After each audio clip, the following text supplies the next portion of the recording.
Welcome to another episode of the Everything Accordion podcast, the Career Friday series, where we talk not only about accordionists, but we also talk about musicians in the broader sense and everything that has to do with managing a career of a musician. And today it's my great pleasure to be speaking to Dr. Iva Ugrcic of artisticwealthcoach.com. I stumbled upon the Instagram profile of Eva and I really liked the content, and it's a topic that I'm very passionate about. So I'm really glad that we managed to find a time to sit down and talk about finances for musicians with Dr. Iva Ugrcic. Eva, thank you for being here and welcome on the podcast. Of course. Thank you so much for having me. And I'm glad we share this passion of, just talking about musicians' career in a broader sense. Yeah, it's some years ago I was kind of more focused on the musician side, like 99% of the musicians, Mhm. because we're in it, quote unquote, for the music and not for the money.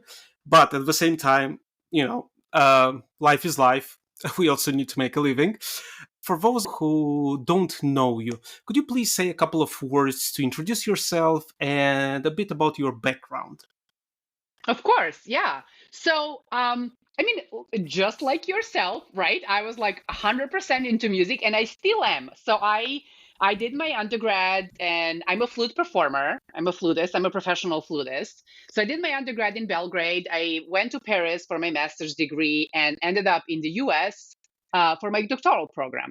And I was following all the steps of the, professional musician career. You do auditions, you do, job search, like go through all these degrees, you do competitions, you win competitions, it's great, everything is great. And then suddenly in my kind of 30s, when I graduated and I found myself actually I was working on my green card. So I had this gap here in my career that I had to stop working and just wait for a permit. That's when I started thinking about everything, and what I actually want to do and who I want to be. And there was always this entrepreneurial kind of spirit in me, and that's kind of why I started thinking more about business side of things, about other revenue streams and the ways I can use my skills and my knowledge to help other artists. So I started my nonprofit, uh, which I run now. We're in our seventh season, which is called LunART.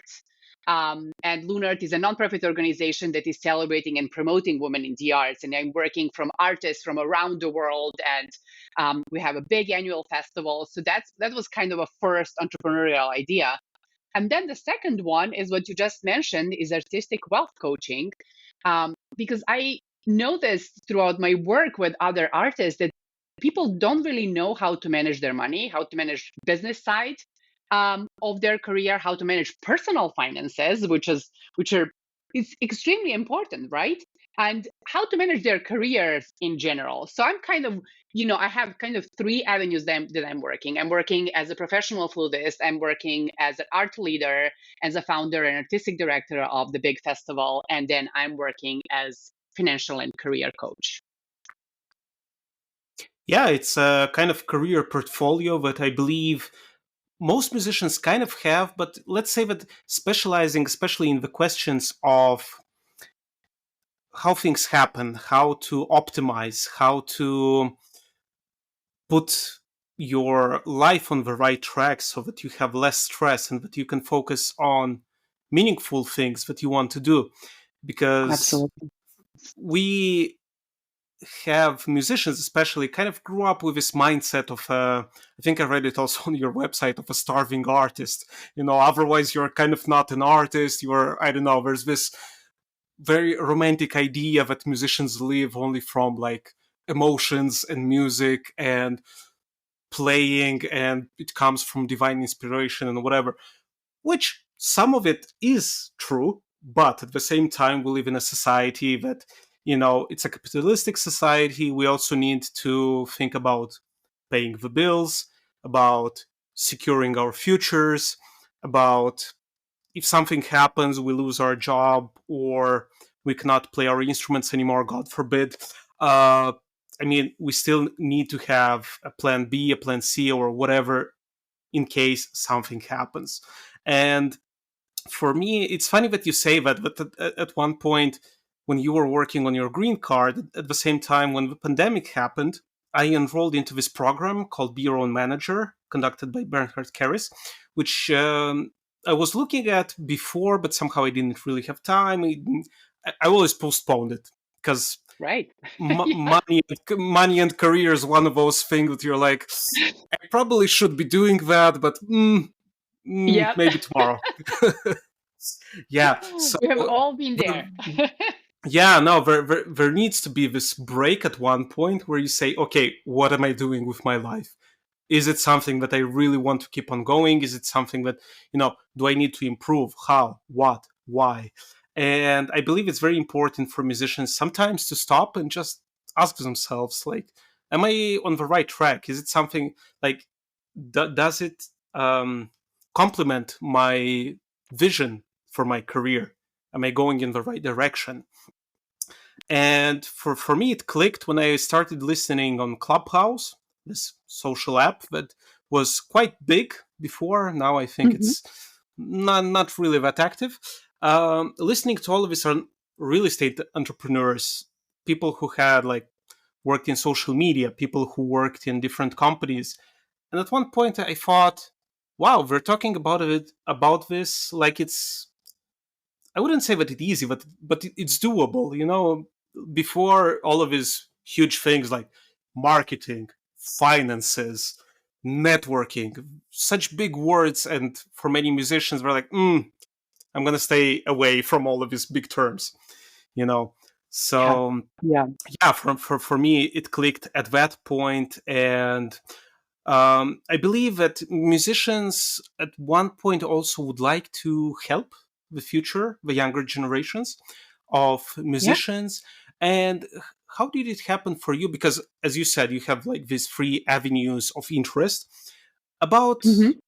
like regarding the financial side, when did Hmm. it click for you, and why did you decide to do exactly that and not go all into, for example, promoting and finding and bringing, empowering female musicians? Of course, you're doing that as well, but you also decided to go into the financial side. Well, it's once you start learning one thing, you just like build on top of it, right? So I first learned how to establish a nonprofit and how to establish a really properly working board and how to fundraise, and how to like help other artists. And then we're talking to those artists, and within that, I have to say that I had to learn about budgeting, about payroll, about, like all the financial side of the business. Um, and then you talk to other musicians and you realize how little they know about all of it. And I'm like, well, I have this wealth of knowledge that because that's who I am. I dig through things. I read a lot. I'm an avid podcast, like I'm just like devouring podcasts about finances, economy, like talent stacking, productivity. I mean, mental wealth, like mental health, like you name it, everything and anything, Um, and I implemented a lot of those ideas in my life, and I saw huge effects. Right, so I was like, oh, well, I have all of this knowledge, and why I need to help other people get to the point where I am right now way faster, because I can give them those shortcuts and be like, this is what you need to do, instead of wasting your time doing, uh, you know, and wasting your energy doing other stuff. Like I can help you refocus, recenter, and really work and focus your energy on what you want to do. But my financial journey started like not that long ago, as you mentioned. And as I said on my website, right, I also had this idea of a starving artist. I was proud of it. I was like, and I remember my aunt, it was like more than 25 years ago. I was, I think, in my undergrad, and she asked me at one point, she was like, so what do you think about money and like your job? And how do you think you're going to live? Because my mom had a complete meltdown when I told her that I'm going to be a professional musician. She's a civil engineer. My dad is a social scientist. It's just like there's no musicians in my family. And they were like, how are we going to support you? you know. Um, and when my aunt asked me about my financial future, what I think about that, I was like, oh, I'm not thinking about that. The main point is just playing and like giving my soul and my heart to the world. And it's still true, but I realized that that's like you know not enough. And especially nowadays, we're talking, when we had this idea of not a starving artist, but like really like 100% dedicated people. It was at a time where people, that was the way the economy worked, right? You have highly specialized people in specific areas, and then they get a job and they stick to their job forever, and that's it, right? And like a couple of hundreds of years ago, right, you had big patrons and you were working for a king or for a church, or right, that was kind of the way it was. Absolutely. Now these days you need multiple skills, right? You have this internet, this like global this phenomenon that is just like that's connected us on a global level, right? And opened so many avenues for all of us. I mean, like travel blogging, food blogging, like that was, I mean, that kind of Sure, those sure. area those those areas didn't exist before. So we need to use that to help our our musical career as well. And that's so well, I totally I didn't backtrack, but I like lost where I was going. But No, no, but but that's like I said, absolutely interesting. Yeah, yeah. yeah. So anyway, my financial journey. So I was a starving artist for a long time, right? I lived in Paris on very little to almost nothing. I was living in a super small apartment that I barely managed to put my bed in. I would go to the opera and like actually just listen to the opera. I was not able to buy seats that I can see anything. So I mean, it was very, now that I look at it, I can be like, oh, it was very romantic, but I mean, it was pretty tough. Let's face it. And then I moved, and then my salary, and when I actually moved to Serbia for like a year or two in between my master's degree and my doctoral program, because I was like, oh, I miss my parents, I miss my family, I want to be with them. And I got a job as a flute professor, and man, my salary was like nothing. It's pitiful, right? Um, but I was like, hey, I'm having a full-time job. I will have a pension, all of these like awesome things that everyone is talking to you about, like, oh, this is what you need to have to be like successful, right? And then I moved to the US. I got this big scholarship, actually. So my entire doctoral program was covered. And then I was getting paid to be a flutist at a school. So, all major fundraisers or big concerts, and, you're leading the sections in the orchestra. That was great. And I was getting paid actually really good money. I was getting paid almost $2,000 a month as a student for 3 years. I felt rich. I felt like I'm on top of the world. Yeah, yeah, absolutely. Going from like $200 or $300 or euros, let's move to euros, you know, to like 2000. Wow, that was like a huge jump, right? Um, and and when I tell that to people and my colleagues that are coming from the US with the same scholarship were actually complaining how they cannot survive. It's like not enough. And I'm like, what do you mean it's not enough? But it's because I came from this like really frugal mindset, right? Save, don't spend over your means, like really be mindful and conscious about money. Well, that didn't last really long. That lasted for like a first semester, and then I started hanging out more with American people and started going more out and more eating and more drinking and more traveling and more of everything.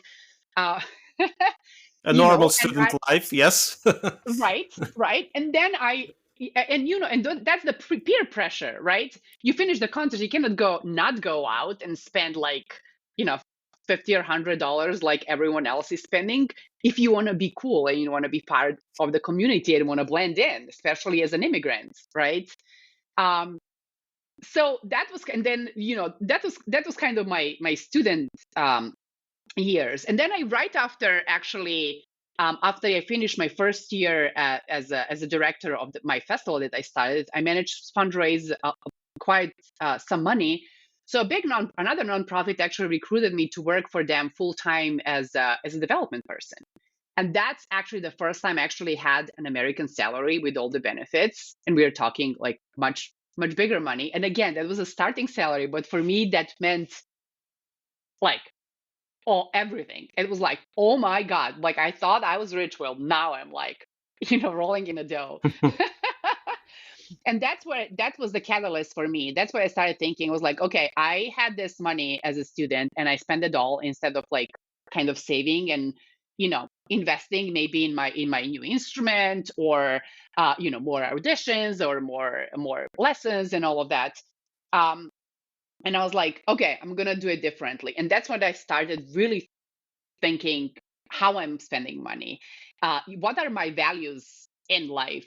Am I spending according to my values? What is my really 1 year, 5 year goal? And I know people don't like to think about it, or they think and then don't make a plan. I was actually, putting everything on a paper and making a concrete plan of how I want to get from this stage to that stage. And I have to tell you that in like 5 years, my life transformed like completely. And at that moment, I actually realized that, yeah, having a job is great. It's awesome, but I don't want to work for anyone. What I realize I want is like, I want an absolute freedom. You know, I want to be financially free. I want to be job free. I want to be job optional. That doesn't mean that I will stop playing or stop doing concerts or anything, but I want to be at the point that if I'm like, oh, I'm just going to take a year off and not think about that I'm able to do that. So that's kind of my ultimate goal. I'm on a great path to that. I'm still not there, but I think I will be there in a couple of years. But that's kind of what transformed my entire life.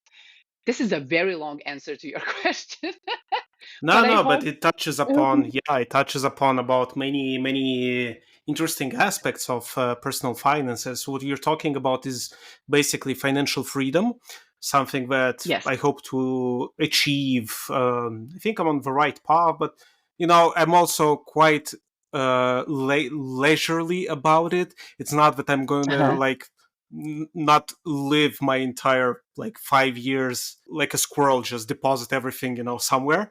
um, but as you mentioned, having a clear plan and clear idea about what your values are and what your spending is very helpful. Right. Like for 1 year I actually had a spreadsheet where I put every single thing like I bought at the supermarket, also to have an idea of how much I spent on groceries. Because Absolutely. before, as a student in my 20s, I knew what my budget was monthly because I also got a scholarship, and I made it Hmm. last to the cent. Like I was Right. super precise about, but nothing was left afterwards. So Right. yeah, and at one point, money just kept on disappearing without me actually knowing where it went. And Mm. then, like for yeah, a couple 2 3 years that I started my journey into personal finance, actually starting noticing Hmm. some things, and then actually having a plan and knowing what your values are make you realize and capture opportunities that bring you into the right direction. Maybe you don't know what it is, but it keeps you on track.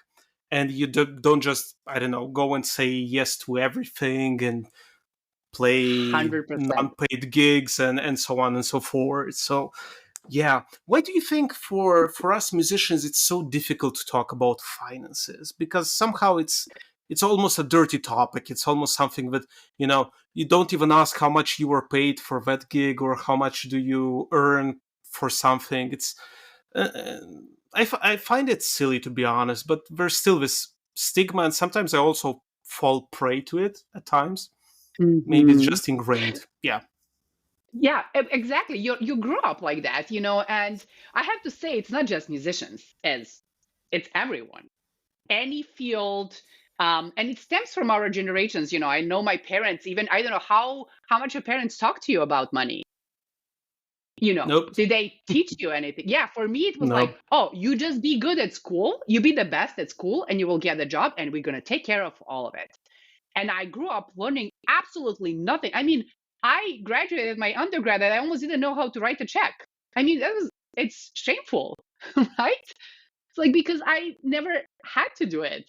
Um, so yeah, there is definitely a huge stigma um, about um, about finances. I think that's breaking a little bit, and I think younger generations, because we are at the age now that we have kids and we are teaching. I'm definitely going to teach. I have a year and a half old, but I'm going to teach as soon as she starts understanding like numbers and trade and just like concepts. Mm-hmm. I'm going to start teaching her about money, and Yeah. how to really not just save, as you were mentioning, like frugality, like putting all the money aside. It's really like living within your means and according to your values, and like having a really clear picture of it. Like clarity is the key here, right? So um I know it's hard. It's very hard to talk about personal finance because it's personal, right? It's True. like, because you show me your spreadsheets, I'm going to tell you exactly who you are. you know True.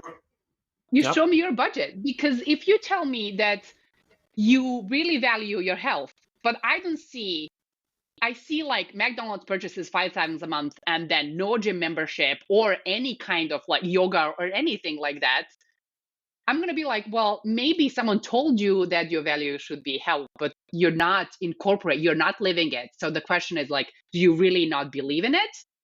Or you're just like not aware where your money is going? And that's where the clarity and awareness comes from, right?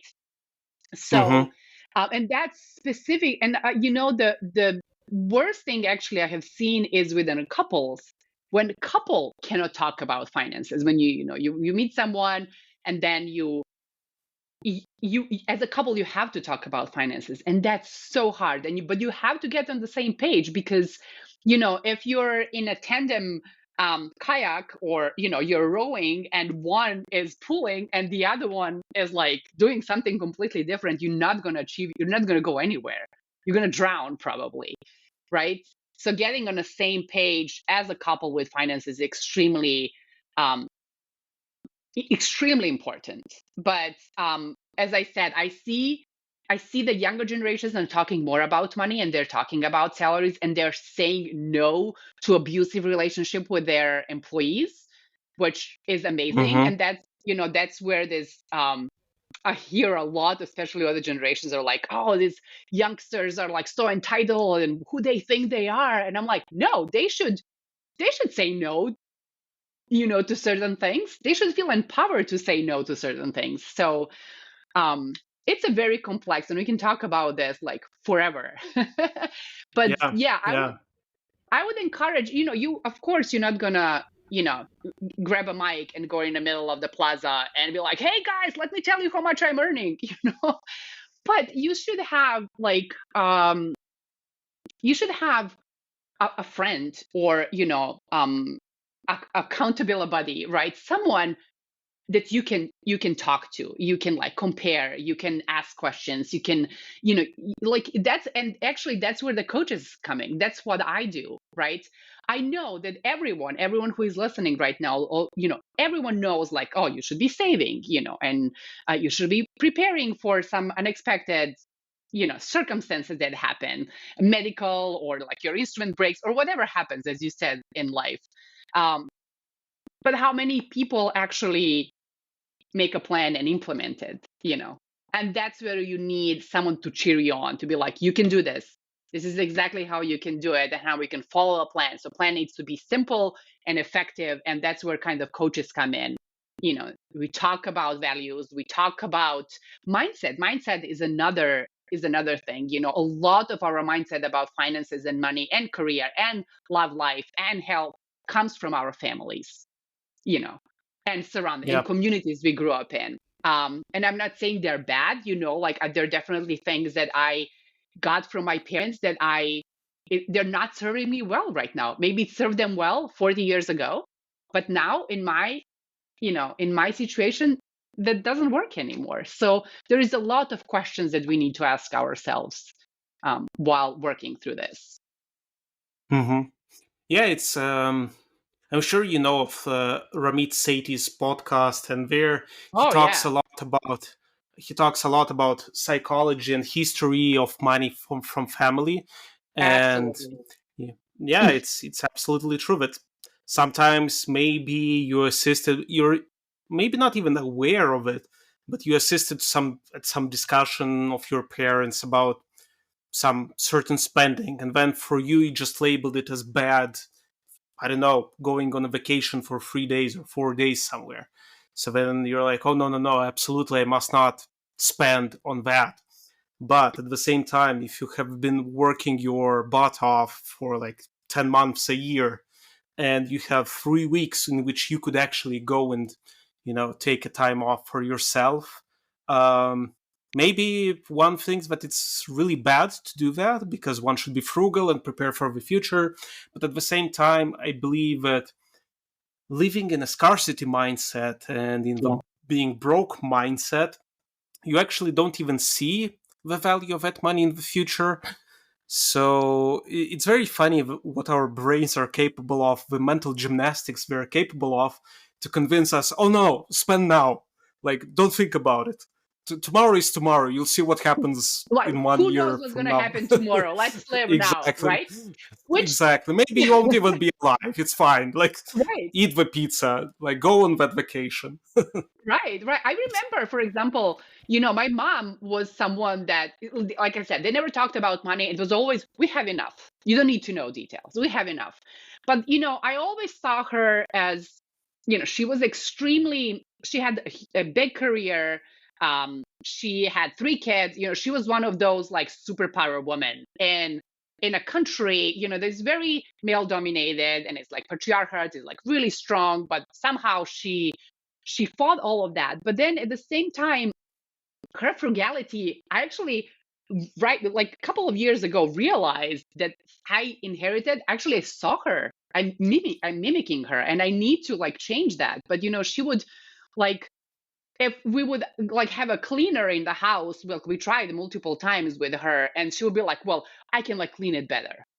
I can like mow the lawn better. I can do these things better. Why would I pay? And then you see her waste her time, for a fraction of the money, just because she thinks she Sure. can do it better because she was afraid to spend that money, And I saw Yeah. that in me. I'm like, and now I'm really pushing myself to hire people that know to do other things better than me, like 100%.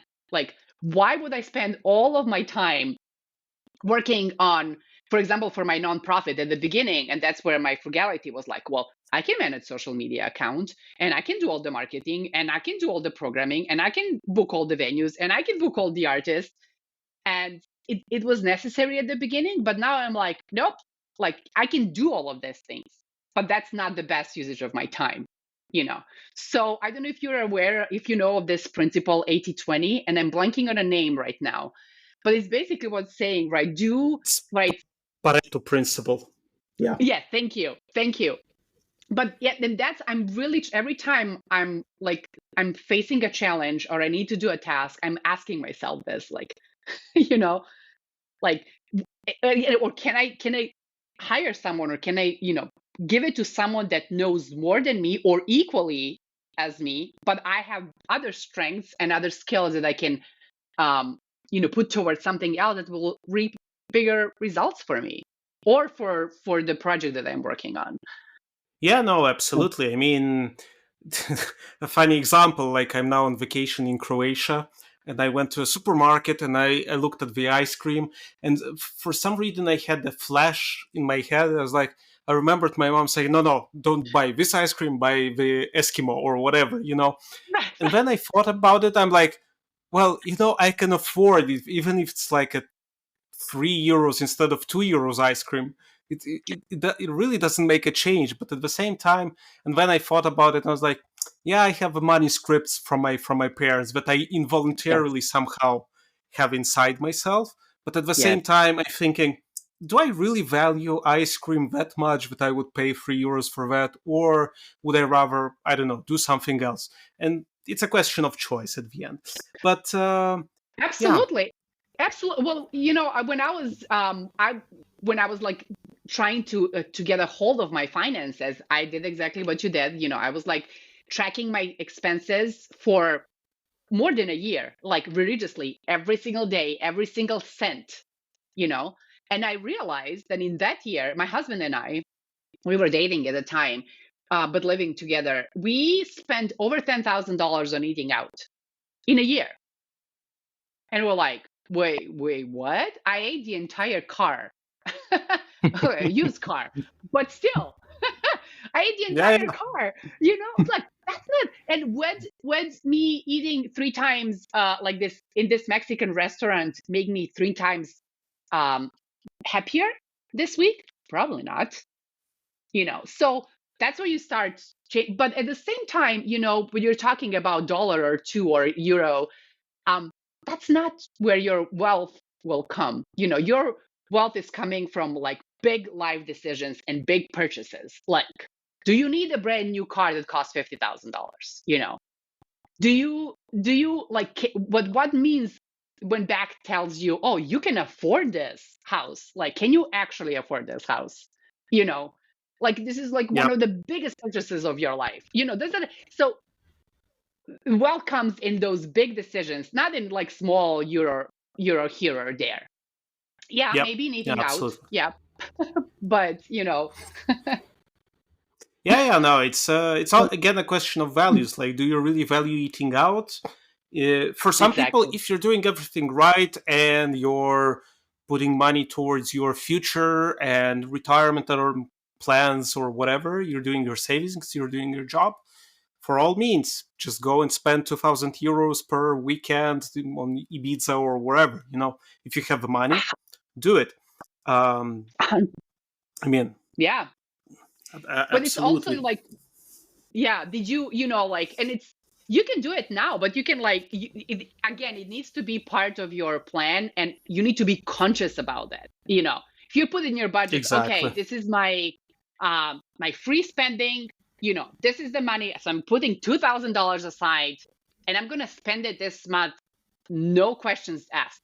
You can spend it on whatever you want. Great, go for it. But you need to know that's what you're doing and not be at the end of the month. Oh, Exactly. wait a second. What happened? Right? Yeah, yeah, yeah, absolutely. Absolutely. It's being conscious. Absolutely right about that. Yeah. So, going back to us musicians, for people who Yes. are kind of still afraid of approaching finances or are grasping at straws and don't really know where to start, what would be your Mm, advice for them to get into sorting out their personal finances and making a plan that works for them? that's a great question. Well, um, first, the question of being afraid. Um, People are usually afraid of things they don't know, right? And in order to know things, you need to get a clarity, right? You need to be just aware, just awareness of what's happening. And the best way to start is what you and I have done is like just start tracking your spending. You know, Take a spreadsheet or reach out to me. I can give you a spreadsheet that has all of different categories.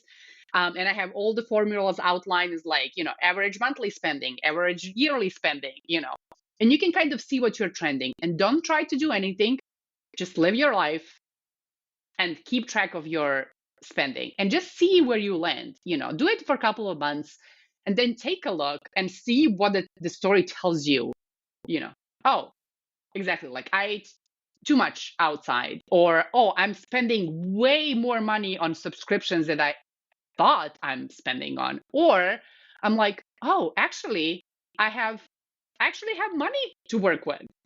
I'm good. Why am I stressing about money when I'm actually in a very good position? Because you'll be surprised how many people actually have great earnings or are very mindful of their spending, but they're still stressing out about money because they have no idea where they stand financially, right? So it can, Hmm. it doesn't matter how anxious you are about that. Like, just gaining clarity of your financial position is going to elevate so much because the path will be clear to you. What do you need to do next, right? And then Another thing I would suggest is, starting, especially for us musician, is automate everything. Every time you get paid, you have a concert, you get a gig, you get $1,000, for example, just for the simplicity of math, you get $1,000, save immediately 10%. And just, save it, put it in your emergency savings, because, not if things happen, is when things happen, because things are going to happen. So you put that, and you don't think about it. If you can, it depends where you live, you put it in a high yield savings account, so at least your money can start earning some money for you. And then what I do for us, people you living in US, we usually put, and that's why I recommend to my to artists that I work with, is I put 30% of income for taxes. When that Mm-hmm. April hits, when you need to pay our taxes, you know, kind of on average is 30%. You will most likely not spend all of it, but just to be sure, you save 30%. And then I personally put 10% aside for my operation budget. So for example, $100, and then I buy my airplane tickets that I get reimbursed for, or like flute maintenance or score purchases or softwares or whatever you use to like operate your business, you as a freelancer. And then the rest is kind of your income. So Mm-hmm. that's like very simplified, like business side of your life, right? When you get paid. Yeah. um Mm-hmm. so So you're on the a personal. proponent of yeah, pay yourself first, basically, and then like spend whatever is left. Yes, exactly, take care of that first and then spend, because I know a lot of people that will like all put everything back into their business and never earn a dime, which is Mm, not, or spend everything, and then, for example, tax season comes or something happens and they're like, well, you know, I'm I'm done. true. I Yeah. need to pay with my credit card and go into debt or borrow from a bank. So um now that I actually mentioned debt, that's a huge pillar. And for all the folks that work in personal finances, and mine as well, make sure you're not in debt, right? Make sure you don't have any loans. If you have them, pay them immediately. Try to pummel as much money there, because I see that as shackles, as like, they're pulling you down. It's like you cannot be free. You cannot do anything because you have those, big monthly payments that you need to focus on. So, release that money so you can like spend it on what you actually want. So really focus. There are multiple tactics you can use to pay off your debt based on your income level, based on your spending, based on your mindset, your psychology, right? How committed you are, how fast you get into the dumps if something doesn't go well, right? How fast you give up on things. Um, so yeah, so that's and then in terms of personal finances, I would suggest that once you have your expenses lined out, I would like you to think about them in like three major categories. It's like your bills and fixed expenses, like how much I absolutely need to pay this month. So it's your rent, your phone bill, or your mortgage, right? Your any subscriptions, like anything that there is a specific date in a month that you need to spend that money on. Like if you don't pay, well, you get penalized, you get fees, or you lose whatever, right? So that's the first category. The second category is the money you will spend every month, but doesn't have a specific date. So that's usually, those are groceries, those are if you're eating out, or um, if you go to a hairstylist every week, every month, or whatever, like pet food, kids diapers, like you name it, like, right, everything Mm-hmm. you will absolutely spend, but there is no specific date. Like I don't have to be on the 15th in a spa, like doing my nails, right? That's like so. And then the third category is the category that you will spend every year, but doesn't have a specific date. And those are usually whammies, and that category is also for things that you know is going to hit, but when it hits you really hard. So for example, Mm, like one of those whammies would be like when Christmas comes, right? A lot of people are like, oh my god, like I don't have money to buy presents. But if you start thinking in January about what needs to happen in December, December hits, if you have a big family and you want to spoil them, and you're like, oh, I'm going to spend like $1,200 for the simplicity again of the math, $1,200 on Christmas presents this year. If you start putting only $100 a month starting from January, when December hits, you can go and spend that money guilt free, right? Just go and spend it. So, just think about what happens, and then everything rests, and then you have your once you pay all of that, once you know that you're in car insurance and everything, all the whammies, and like, if you have a house, you need to make sure that you put at least 1% of your house value into the savings account, just in case the roof breaks, the heater goes, like your dog chews a carpet, or a floor, or whatever, like flood happens, like things yeah, happen, right? Those are absolutely. big expenses. You need to make sure you have always money in that account that you can just like, oh, no problem, $10,000, here you go, I'm ready, right? um, Yeah. then with the rest of your money, that's where your wealth is. Then you go into money market, or you're like invested in the stock market, and it's really up to you then how you want to use it. But investing in stock market is definitely the way to build your wealth. So Hmm. Yeah, I'd say that that's probably the last step, the most advanced one. Of course, the yes, basics need to be covered, as you mentioned. absolutely. Having an emergency fund, having whatever funds you might need, create some buckets in which you can just, or even like, if you're really into having cash money on hand, you can actually take envelopes and write on them whatever Christmas presents. Put every single month $100, €100 there, and Yep. then you're just absolutely fine. Or a car repair or whatever, just put €50 aside, and then the hit will not be as big as you would need to give up half of your monthly salary for that one occasion that just happens. And as you mentioned, it will happen. It's not a question of if, it's when that will Yes. happen.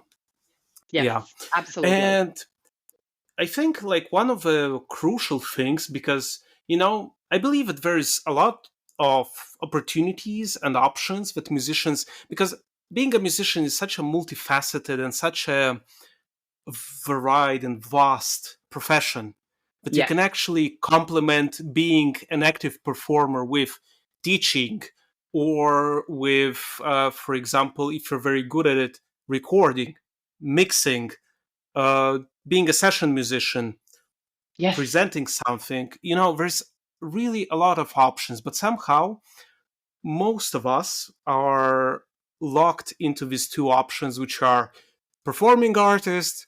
If you're kind of failed at that, quote unquote, you're a teacher at a music Yes. school. And if not, you need to actually change professions, because otherwise, you're not a musician.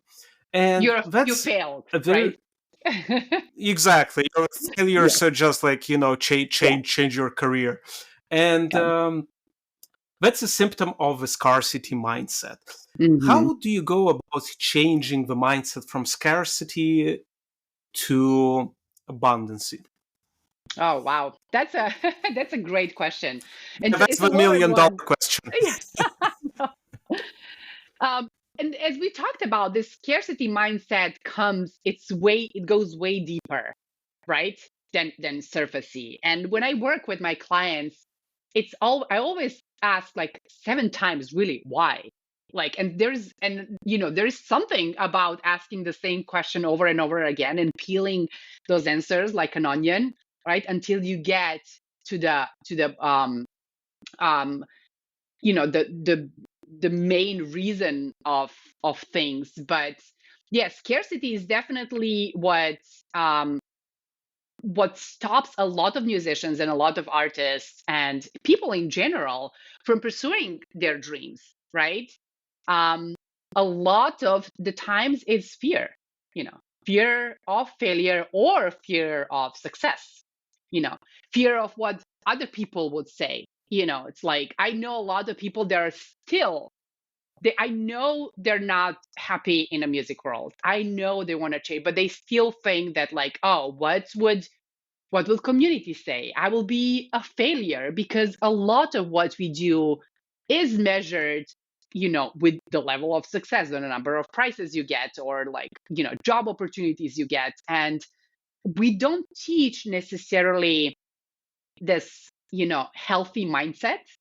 Um, we don't teach the abundance. It's very narrow. Even though music is so vast, as you said, and is so beautiful, and there's so many options and so many ways to interpret something, while going through the music education is very narrow. This is the way you do things. This is the way you play. This is the way you play Bach. This is the way you play Mozart. This is the way your career needs to go. You finish, you go to auditions, you do 50 auditions, you like you exert yourself to the maximum, and then maybe you get a job, and then maybe you're happy at that job, and Yeah, and you have to be like the best of 1,000 people at the audition, otherwise, I don't know, your life is over or whatever. right, Yeah. exactly. There's a place for that one, and kind of that's about it, and everyone is saying like, well, there's a place only for the best. And so we kind of developed through our education this scarcity mindset, like, well, if I'm not the top of the top, you know, I'm not good. But there is also the problem or perfectionism, right? You know how Mm. many artists I know that are like, well, please don't put that. Like, I made this like in the 30-minute sonata. They were like, well, that, G sharp was kind of out of tune. That's like, no one should hear that. I was like, no, no, that's not what life is. Life is messy, life is beautiful, and those are live performances. You should be proud of it. So it's really through talking. So if people are trying to change their mindset or their scarcity mindset alone, I will do a lot of journaling, and Hmm. writing those negative beliefs, like, oh, I'm not good enough, you know or you compare yourself to others. That's like a joy killer right there, like comparing yourself constantly to others. And I have to say, I'm still doing it. You're still probably doing it.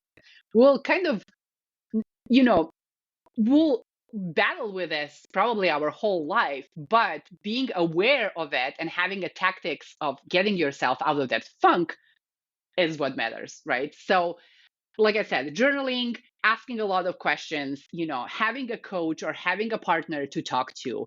Um, what I used to do is, I would be like, for example, I'm a starving artist and I will always be a starving artist. I will be like, no, I can, sky's the limit at how much I can earn.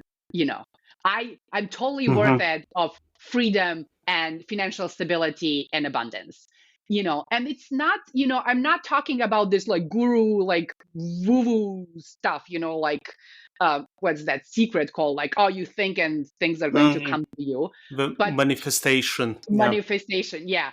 But there is something to say to it, because when you start thinking that it's possible to achieve this goal, I can do it, it automatically brings adrenaline and like joy and happiness. And when you're happy and when you're joyful, you want to do things, right? So your mindset determines your feeling. Your feeling determines your action, and your actions ultimately impact your goal. So if your mindset is negative, you're like, well, I'm just not good enough. You're going to feel yucky about that. Like when you feel yucky, you're never going to do anything, or you're going to do it like, you're going to half ass. and then, and Yeah. then, and then, well, of course, you're not going to achieve your goal. But if you're like, I'm totally capable of doing this, I can do this, I know it's going to require work and time and dedication, but I'm doing this, then you're like energized, you're like, motivated, you're focused. So it changes your attitude. Attitude changes your action. You're going to start doing things.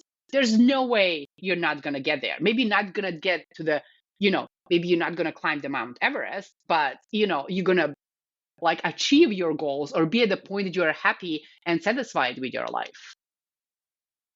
Absolutely. I think that comes back to what you said in the beginning about clarity of the Yeah. goals and having a plan, because I don't remember where I read it, or maybe I heard it on some podcast and in a conversation, that Hmm.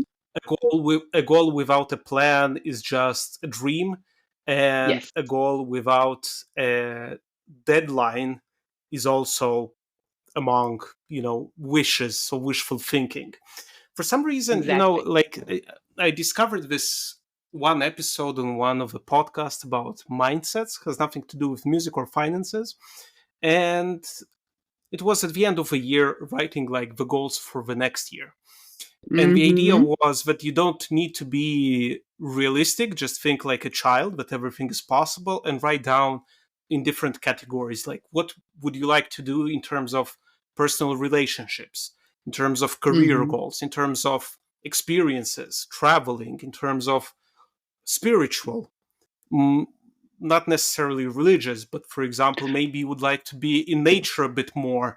Maybe you would like Yeah. to start meditating. Maybe you would like to think about or read more about the universe in general. It has a vast Right. array, and I tried to do that. And I wrote something like 40 goals maybe, and also like experiences, what would you like to buy, of course, all of these things. Yeah. The first year I wrote, I think, about 40 goals, and something funny happens, because when you write them down, you kind of program your brain to going into a certain direction. And then the Yes. next year I looked back and I was like, okay, so I achieved, let's say, about 15% of that, which is a lot better than not achieving not even one of those. And then Yeah. afterwards, for the next year, I wrote even bigger goals, more ambitious goals. And then I got a job offer for a certain thing. Then I got a job offer from a music school in Switzerland, for example. And then I got something else, and I kept more open towards opportunities. And I think that's also speaks to the abundance mindset, because if you're focused on being the best performer there is, you're closing yourself off from millions, well, maybe not millions, but thousands of opportunities that are Yes. available to you, and you're just focusing on a single road, when perhaps the road leading towards your goals is not so linear as one might think. So yeah, absolutely. No, I think it's very fascinating, and it's also, as you said, very personal. There's no one path, and I think that's something that scares most of Absolutely. us, Yes. because we're Yeah. But so yeah. that's also the beauty of things, right? It's like you Yeah, can yeah, and design we're your own story. You can design your own path. Like there is no one size fits all, right? That's the beauty of things. absolutely. And Yeah. yeah, you just create your path and you follow it. And hearing you're so ambitious about it, I really encourage all of the listeners of the podcast to visit your Instagram profile, which I will link in the description of the episode, also your website. And where can people know more about you, and how can they get in touch with you? Oh, that's yeah. So as you said, I have my artistic wealth coaching profile, like Instagram and Facebook page, and I have a website. But you can also just type Iva Ugrcic. I'm on Facebook, on Instagram, on YouTube. Yeah, you'll see me on YouTube posting every week something, and yeah, so just reach out to me and see if I can help you somehow. Just like if you want to chat more, I'm very passionate about everything we talked about today, but it's mostly about like wellness, personal wellness, as you know, in a general sense. So, Absolutely. And I encourage every listener who has some doubts or really doesn't know where to start and would really like to make a sense of our financial journey and to start from somewhere, to contact Eva and have a chat and get some more clarity on the path that you would really like to take. Eva, thank you very much for this very inspiring and very interesting conversation. Also, thank you for your time, and I'm looking forward to seeing more of your content out, and hopefully meeting somewhere. I don't know where, but maybe we'll meet in the We'll make future. it happen. Yes, we will make it happen. We need to make a goal. Thank you so much for Exactly having at me. the This end is of the such year. nice, perfect. Such a pleasure. Thank you so much for reaching out, and um, beautiful conversation. And I feel now inspired. So thank you so much. Thank you for your knowledge and for your insights and for your positive energy. I think this is really something that we need in the musicians community, especially in in the trying times that we're kind of more or less all the time are in at the moment. So thank you very much for Yeah, being here. my pleasure. Thank you for listening to this episode. Reach out with comments, suggestions, listen to the other episodes if you haven't done so yet. Feel free to reach out to me on social media, send in an email. You can also send in a voice message if you'd like. The link is in the description of the episode, right at the bottom. If you'd like to support the podcast, if it brings value to you, if you find it helpful and useful and entertaining, or whatever the reason, there's also the option to support the podcast with a small donation, monthly donation, or as a listener did a while back, um, you could also book, for example, a virtual coffee with me and have a chat about whatever it is you are doing. Maybe I am the right person to push you in the right direction. You never know. Thank you again for listening and see you in the next episode.